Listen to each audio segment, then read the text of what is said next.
நமக்கு role model, நமக்கு முன்னுதாரணம் அல்லாஹ்வுடைய தூதர் ஸல்லல்லாஹு அலைஹி வஸல்லம் தான். லக்கத் கான லக்கும் ஃபீ ரசூலில்லாஹி உஸ்வத்துன் ஹஸனா.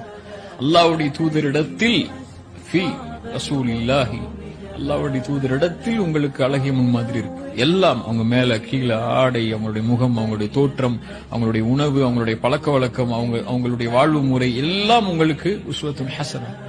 அல்லாஹ்வுடைய தூதரையும் அல்லாஹ்வையும் நேசிக்கக்கூடிய ஒரு மனிதன் அல்லாஹ்வுடைய தூதரை தான் முன்மாதிரியா எடுத்துப்பான். நீங்க இன்னைக்கு சோசியல் மீடியா இன்ஃபுளுசர்ஸ் அல்லது ஆக்டர்ஸ் அல்லது நீங்க சொல்லக்கூடியவங்க எல்லாம் அதுவெல்லாம் போலியான பிம்பம் இல்லையா? அவங்க வாழ்வு முறை வேற, அவங்க உங்களுக்கு முன்னாடி காட்டுறது வேற, அவங்க வெளியே இருக்கிறது வேற, உள்ள இருக்கிறது வேற.